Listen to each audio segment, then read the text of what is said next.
Is there anything more timeless than a father, a son, and a classic truck?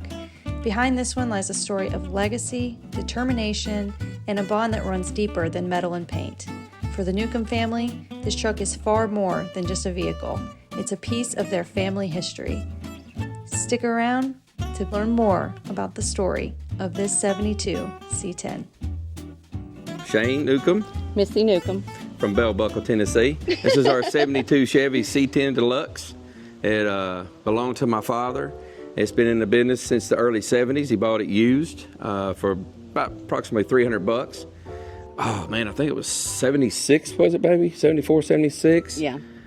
As older I get, the more or less I remember. There was somebody else in Lebanon that actually owned it, and my dad was friends with him, and they made a deal, and we picked it up and brought it back home. Didn't you say he still owed him some money on it? He did, and the $300. So if he ever comes looking for it, I'm telling everything. Huh? If he ever comes looking for it, I don't know the guy. So let's hope he doesn't come looking for that money, because I couldn't ask my dad if that was him or not. My dad actually passed away in 2018. He was an upholstery man. He refinished upholstery in Murfreesboro, Tennessee for 58 years. How old were you when you were delivering furniture illegally? I was illegally driving in Murfreesboro at 12 years old.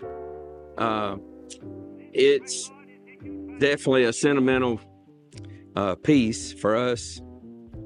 You left the dents in the bed on purpose. I did. I left the dents in the bed on purpose. So I have something for memory.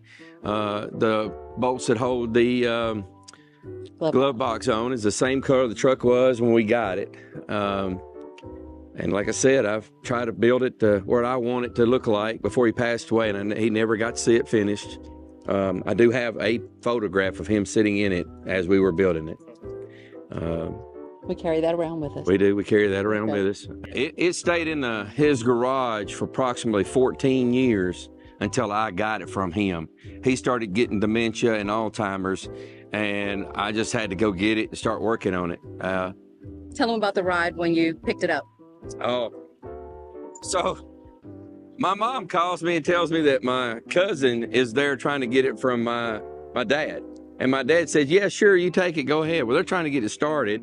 And I called a friend of mine to meet me over there, and we blocked him in so he couldn't take the truck from the house. And he came with a 5-gallon bucket and a 3/8 line. We hooked that up to the carburetor, put some new plugs in it, charged the battery up real fast, fired it up, and I brought it home. And when we were coming down the interstate, I was doing about 60 with some bald tires, dry rotted tires. They'd been on there for almost 15 or 20 years. They still held air. And I opened the side vents down on the bottom, and leaves started flying out going down the interstate. And my guy said, "Well, what are you doing? What's going on down there?" But we instantly started working on it. I mean, it's like I said, and as you can tell, we left it a long bed. You don't see a lot of long beds that are this nice. And I just couldn't cut it down because my dad told me not to. He said, just don't cut it down. He kept saying we were never going to get it finished. It's going to take forever. He'd been working on it. And when COVID hit, he went to the shop and I said, take all the parts out that you have put away. And so he put them all on like a piece of plywood with some workhorses, and he laid it out. And I'm like, you have more than you think you have. We could get this truck done. And it was what, a year or so later? A year and a half later. We got it done. It was finished. Yep.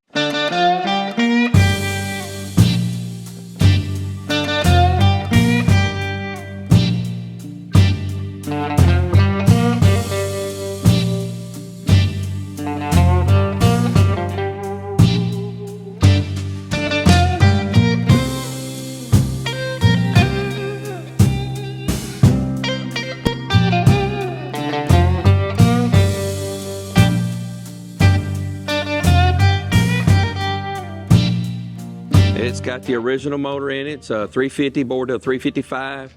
It's got a 292 cam in it, Engle cam. I think flat top pistons, if I remember correctly. It's been a while since we built that. Dan Daniels in Murfreesboro, his machine shop's where we built it. Took me 18 months to build it. He helped me through that. He coached me in it. And there was a guy there, I can't remember his last name, Jason was helping me also. So I got to build that myself. And I did all the framework and how long was the engine on the stand? Oh yeah, we got it back. We got the engine back, and it was on the engine stand for 4 years before I put it in the truck. But I did start it once a year, just to see if it was going to run. So on the stand, and that was not a pretty sight if you ever got it, and you know what it does. Yeah, it shakes pretty hard. I moved the gas tank to the back so I would have room for the subs and the stereo. I shaved the antenna off so I could put my car cover on it. I got the 67, 68 style California mirrors. Instead of having them up and down, I put them long ways because it looks slick, a little bit lower to the ground, a long way. Short, I think it looks laid out better that way. I did keep the quarter windows. All the trim on it's what it should be on this truck for this trim level. Of course, the grill and stuff all aftermarket. I had to go that way because it was such a nice truck. Stock A-arms with the Ridetech bags. Let's see, I did have to put a sway bar on it. It did not come with a sway bar from the factory. And when you put air ride on it, you need a sway bar because it was way too much lean. Way too much lean. But yeah, I mean, I did all the framework myself, the brakes, the running the tubes for the air conditioner lines, the fuel system. It's got a POL fuel tank in the back, the air rides in the back. I run all those lines myself. Can you add anything else to it? No, beside the fact that you said the body was in good shape and it was rusted. Yeah, it was not that rusted. The truck was absolutely taken care of. The bolts, all the chrome bolts that you see that are polished, I did those myself. Instead of buying a $350 kit, we were cheap. We went to Ace Hardware, bought some stainless steel bolts, put them on a drill press, and we went 5 different sanding discs and did it on a drill press. And I think I spent $28. I think something that's really cool for the truck community on this that's special to me is obviously it was your dad's truck, so I have a heart for that because mine was my dad's truck, but that you had hands on it. You didn't just send this off to a shop. You guys did it, and I don't know if he wants me to say this, but they painted this in a garage, not in a paint shop. Nope. They painted this in his garage, and this truck, the first time I ever saw it, ripped my head around, almost hurt my neck because of the paint coming down the road. And that is one of our things on this channel, that you can have a very nice car built in the backyard. You can. And this is another testament. So every time we went to the Mexican restaurant, we picked up toothpicks because they would dig the bugs out of the paint with the toothpicks before they would do the rest of the work. Yeah. So they dig the bugs out. Sure enough. Some of the other features on this, a lot of people put stickers on the back whenever they put the Chevrolet in. Neil wouldn't have it. He had to paint it. He said, I've got to paint that Chevrolet in there. Suspension-wise is Ridetech. It's the old system that you buy. It's just a front and rear. That's all it is. It's no special, kit or nothing, but it's one of the cheaper ones. But hey, it makes it look good and ride good. On a stock frame, stock A-arms, stock rear end, it has a C-notch in it. I did C-notch it. The truck actually sits on top of the tires. I did not put slosh tubs. I did not cut my tubs out so that they're real high in the back. What I did have to do to the tubs in the back, I did have to widen them enough to put a 12-inch tire in the back, keep them from rubbing. I kept all the chrome that went on the truck. I just did not have to spend a whole lot of money to have somebody fix it when I could just buy the aftermarket and put it on there and make it work. It took several things to make that work, because when you push them in, they come back out.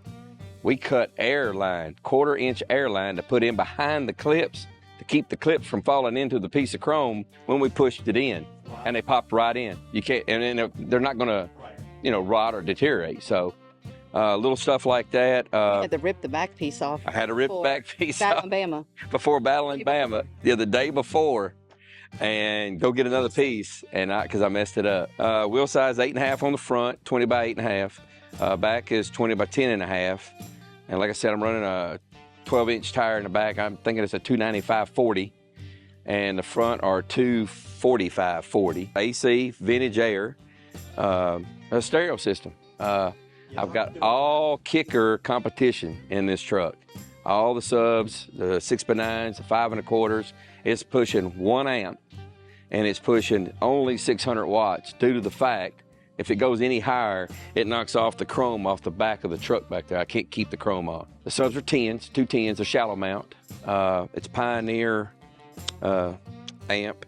I'm running, what is that called? The retro? I was going to say, what kind of radio? It's retro radio, retro sound radio. It looks factory, but it's actually digital. And man, like I said, that's the best part I like about the whole truck is the is a stereo. All LEDs inside, outside. It is the original frame seat. I bought brand new rubber for it. Chad's upholstery in Murfreesboro did that. He did the seat for us. Genuine leather instead of naugahyde. What did your dad have in the original seat when we pulled it apart? Or Keep it together. he had horsehair. I don't know if y'all have ever seen horsehair. Yeah. They put that in old Duncan Five furniture and stuff. My dad done body work on this the first time around when he painted it in the 90s. And he was doing kitty hair in the cap corners.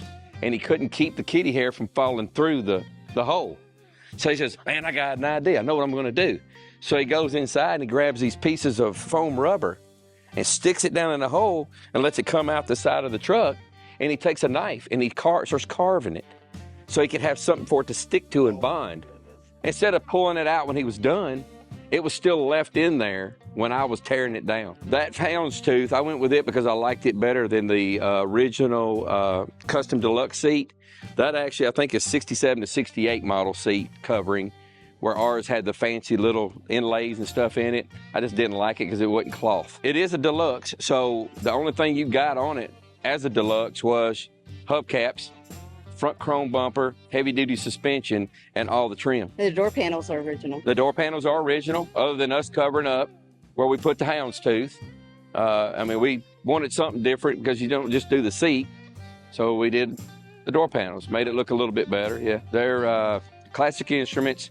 They're the VDO, I think, racing black and white gauges. The license plate up front is what they used to call me was Little Nuke, because my dad, they called him Nuke, short for Newcomb. The tag in the back, there was a black fella who used to come to my dad's shop, and he would always say, hey, Willie, what you doing? Because my dad's name was William, and he'd always call him Willie. So one day everybody kept saying, hey man, that's one of the slickest long beds. And I told her, I said, I've come up with a name, Slick Willie. So in honor of my dad being called Willie, and it being a slick long bed green truck, of course everybody calls it what color? Black. Everybody thinks it's black.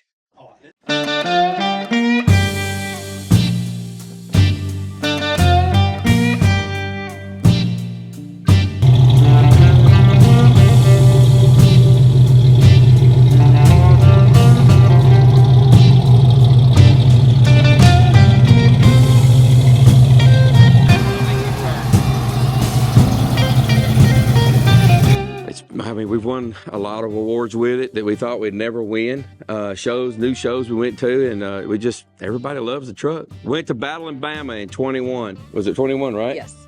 And we got top 100 out of 3,100 vehicles there. We didn't even know that many was there till the day of the award show. That's fair. And we were blown away. We got top 100. It had 3 miles on it that day. He cried. Yeah, I was. He cried. Yeah, I was crying. World of Wheels. We went to World of Wheels. Me and my dad used to go to World of Wheels, and I kept saying, someday I'm going to be able to put something in this show, Daddy. Something's going to be good. It's going to have to be really good. That's what his words were. And little did I know, we build this truck, we go, and we got best in our class 2 years in a row. So, yeah, we're proud of it. We really are. We won at Battle in Bama, World of Wheels twice, Fort Wayne, Indiana, Hot Rod and Custom Show this year. All the Maggie Valleys. All the Maggie Valleys, top 50. We've won Best of Truck at Hartsville, Best Paint and Best Jack's Wax Award at Corbin, Kentucky, that Rodney and Larry put on. It was called Corbin Rod Show and Truck Invasion. We also got top 25 in that show as well. We did win the first year at C10 Nationals. We won something in there. Shoot, man. Lots of local shows. Yeah, lots of local shows that people ask us to come to, invite us to. Question for both of you. What is your favorite part of the truck? You gotta pick one thing. What's yours? I know what mine is. I'm gonna ask you first. I would say probably the wheels and the stands is what I like. But I do like the whole engine part too. What is it? That's stereo. That stereo is badass. That's what he was gonna say. Bad. It's bad. It sounds great. What's next? Well, we talked about wheels. We've been looking. And, well, she was looking at Billet Specialties. So Let me hold $1, Mama. you better hold all you can, because Not the cheap one. yeah, and she actually asked the guy how much. She was, well, that ain't too bad. And I went, well, let's order them. Well, I change your mind in the next 5 minutes. Let's order them now.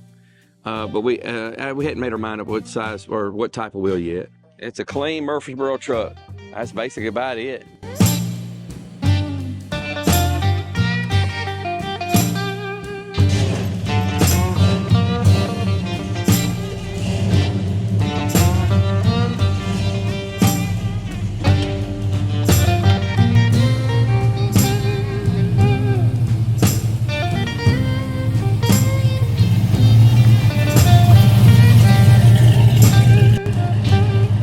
Guys, thank you so much for checking out today's video. If you like this video, it really helps us out a lot if you will subscribe.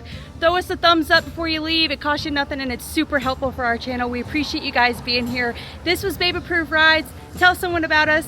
God bless you. We'll catch you next time.